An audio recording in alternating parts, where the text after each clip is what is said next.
Hello, you lovely young couple, which you are. Here we are in the beautiful city of Barcelona. Just a mere pebbles throw, which you've been on, the sparkly Mediterranean, just over there. But I measured it more or less, I don't know where Arkansas is, but roughly from the States, 6,000 miles away.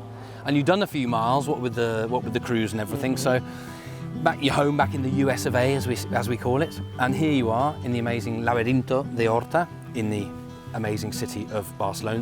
Well, it's here that you've decided to celebrate one of the happiest moments of your lives by holding an intimate ceremony to celebrate your love story by exchanging wedding vows and wedding rings.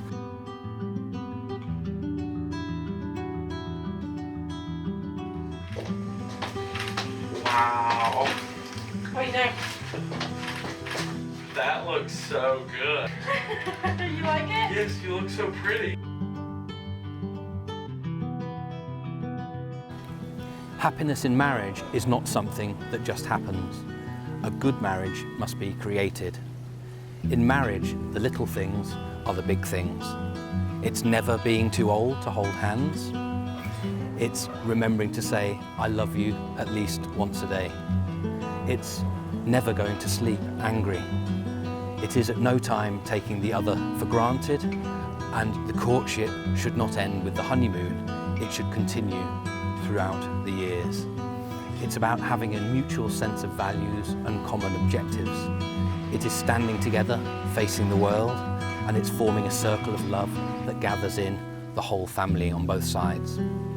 It's doing things for each other, not in the attitude of duty or sacrifice, but in the spirit of joy.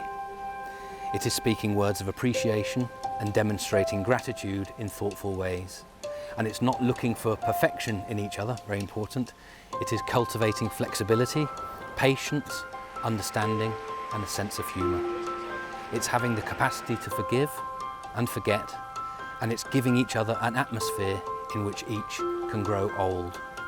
It's a common search for the good and the beautiful, and it's establishing a relationship in which the independence is equal, dependence is mutual, and the obligation is reciprocal. It's not only marrying the right partner, it is being the right partner. That is the art of marriage. So, well, Zoe and Rayleigh, today in becoming husband and wife, you're both making a public, albeit very intimate, commitment to one another. It's a commitment to love and respect each other. It's a commitment to always treat each other as an equal.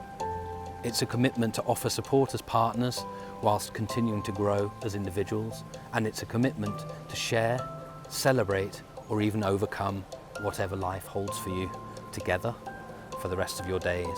And today is a celebration of the relationship you've been building over the years, and a relationship you will continue to build together for many more years to come. And I'm sure the future will be just as much fun, just as fulfilling, and just as loving as your romantic journey up to this big day has been so far. Well, now we're going to move on to the vows. So I'm going to ask you a series of questions. You want to go first, Rayleigh? Please. That's so polite. That's lovely.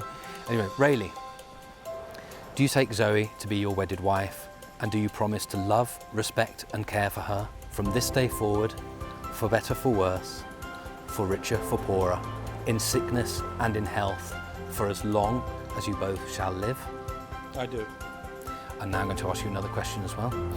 And in the bonds of marriage, do you promise to cherish her, uphold and honour her in any situation that your life together might take you?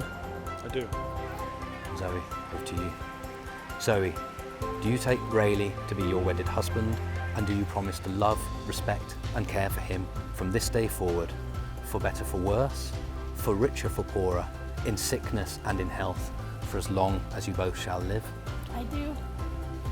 And another question for you too. And in the bonds of marriage, do you promise to cherish him, uphold and honour him in any situation that your life together might take you? I do. That's very beautiful. Well, now we're going to have the exchanging of rings. Rayleigh, do you take Zoe to be your wedded wife, and do you promise to accept her imperfections, to recognise her beauty, and to love and cherish her always from this day forward, for better, for worse, for richer, for poorer, in sickness and in health, for as long as you both shall live? I do. Brilliant. Zoe, do you take Rayleigh to be your wedded husband, and do you promise to accept his imperfections, recognise his beauty, and to love and cherish him always, from this day forward, for better, for worse? I do. Oh, For richer, for poorer? Well, it's okay if you do it twice. It's doubly good. Yes. For richer, for poorer, in sickness and in health, for as long as you both shall live. I do. Brilliant. Well, Rayleigh and Zoe, you've declared before me and a few other people and some birds that you wish to live together in marriage by the offering of your vows and the exchanging of your rings. It gives me enormous pleasure to pronounce you husband and wife.